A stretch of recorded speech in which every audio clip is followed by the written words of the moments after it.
Alright, Sean's story, chapter 56, Treehouse Isekai. 2 days later, the security alarm went off. When I checked on the screen, it wasn't Earth that was a problem.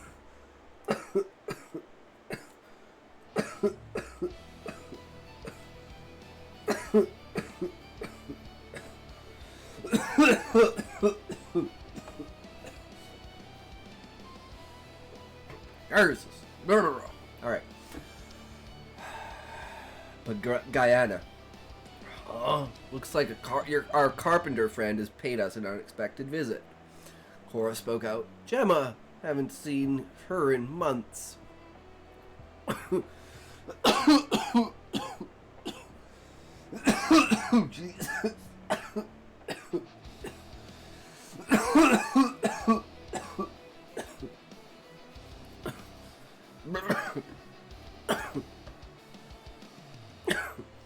Tromping down the stairs to meet our guest.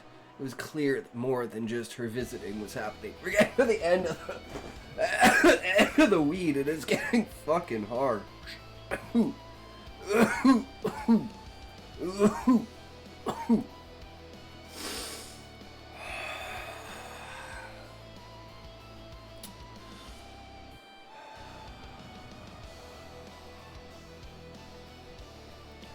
Tromping down the stairs to meet our guest, it was clear that more than just her visiting was happening.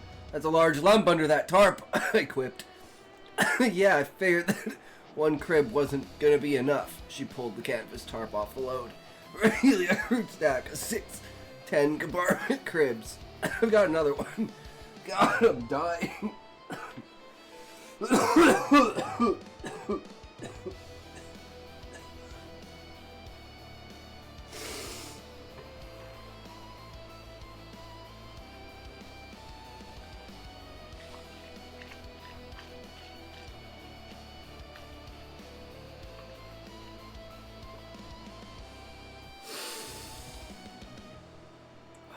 I've got another one. I just couldn't figure out how to get it on the wagon. She looked equal parts proud and sheepish. Marta slammed into her for a hug.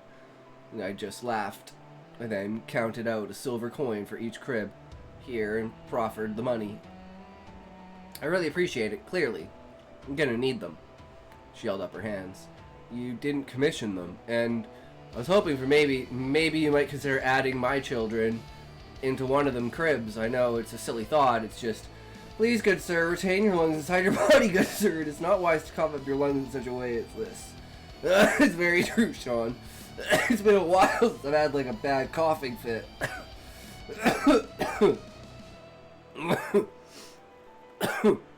I smoke too much, guys. I smoke too much. I pulled her to me and kissed her passionately. Her beaver tail didn't offer any clue to her mood, but her eager reciprocation sure did. You're still taking the silver. You need it for the shop. She just stood there in bemused shock. Cora snuck in from the side to steal a kiss herself, which Gemma also returned for a brief moment before her eyes widened in surprise and a little concern. Drugs are bad, okay, so leave them to me, okay. True! Give me all your drugs! I'll take the drugs so you don't have to. You won't be tempted to do the drugs, kids, because there ain't no drugs, because I did all the drugs. Okay? Chuckling, Cora spoke. Don't worry, he likes us playing with each other. Gemma stammered. Really? I grinned in response, and Gemma appeared to melt. A snap of a twig caused us to turn, where the Badgerkin woman, who had winked at me when we were setting up the diamond mine, was there. Still got room for me? I'm Malia, by the way. Ain't a no-noble or nothing, though. Welcome home, Malia. I opened my arms so she could join in on the intimate action. Cora chuckled again. I think you might need to make another crib at this rate. Gemma grinned. Ain't no trouble, especially for my own family. Let's get inside, Malia.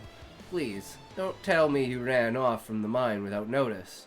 She shook her head. Nah, I told them where I was going, and they said it was fine. Well, with it being your place. I need to get back in like 10 hours or so, but it ain't that far. Not on foot, anyway. Be nicer with a proper path, but it ain't that big a problem.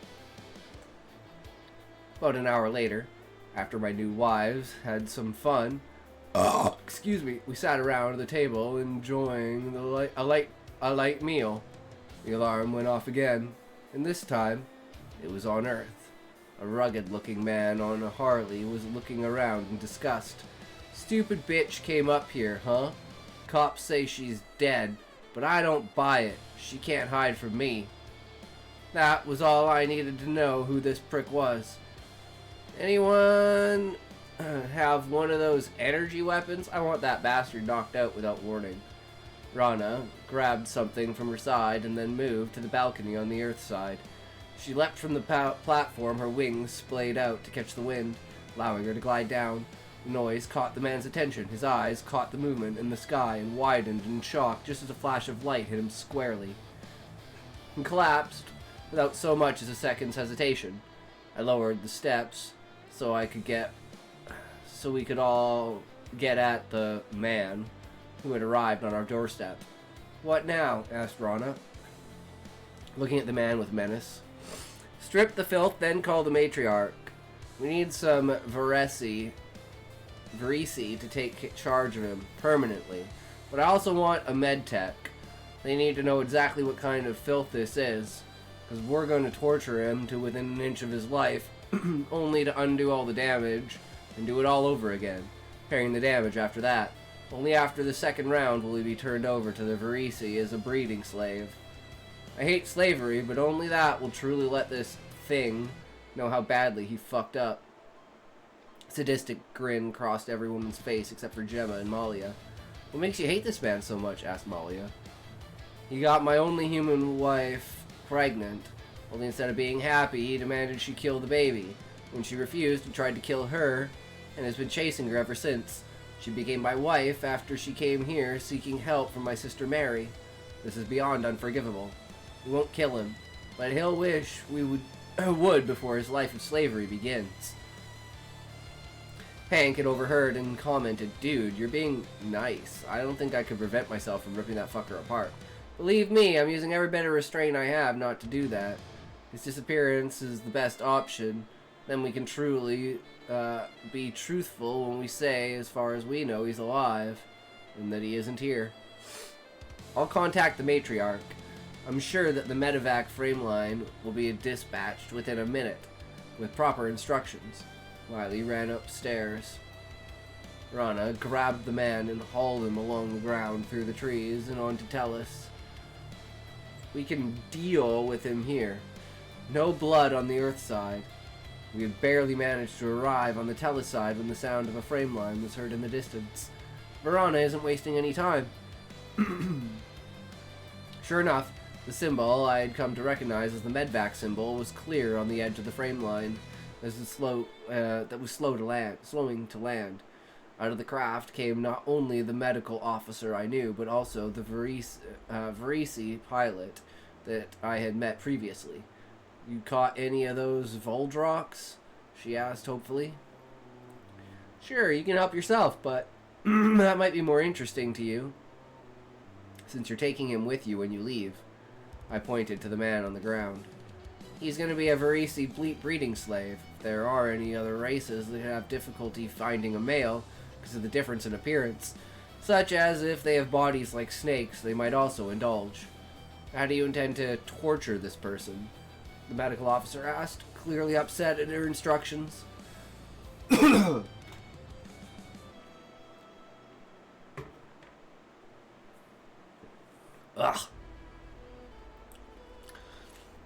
I figure we can pull out his finger and toenails, break some bones, peel some skin off, that sort of thing. Nothing fatal, but nothing fun. Just so you understand, I don't do this lightly. He's trying to kill his ex because she's pregnant with his child and won't get an abortion. This isn't something I will enjoy, but it will happen. She took a deep breath. I understand. You're breaking him, making him unable to struggle anymore. Doesn't mean I like it, but I understand. He's a danger to others, so I will cooperate. But I don't like it. Hours later, the frame line left with its 3 occupants. The Varisi pilot was quite pleased. With a full belly and several more Valdrok corpses, She wasn't exactly pleased about the man, though she wasn't going to argue about her people using him to breed. At no point did we ask him any questions. He kept saying he'd tell us anything. By the time it was over, he was very pliant. We all stripped outside and put our blood-soaked clothes into a bag to be disintegrated in the molecular synthesizer. Miley had brought a spray that dissolved the blood of our bodies prior to its entering the house or even stepping on the stairs. The only proof of the man's existence was the Harley, and that had a perfect home. Once Miley modified it so it wouldn't need fuel anymore, we taught Malia how to operate it so she could come and go from the mine quicker and safer. Nice. Finally dealing with that piece of shit, right? Get that struggle done and out. We don't need none of that up in here. He not gonna have a good time, brother. He not gonna have a good time. Gonna tell you that right now. He not gonna have a good time.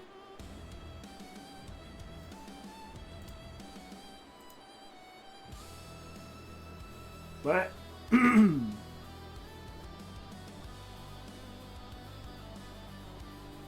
more wives! Always good.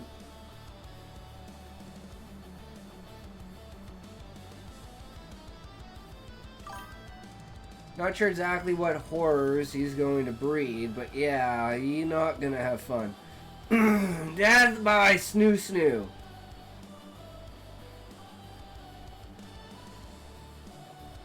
Death by Snoo Snoo.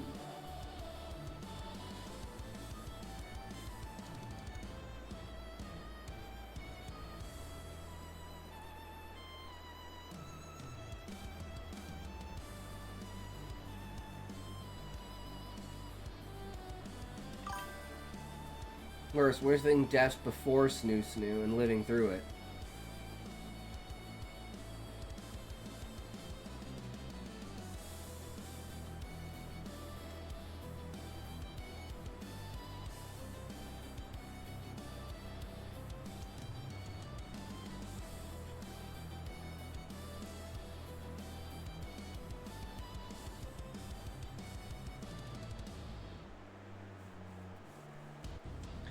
All right. Jesus Christ.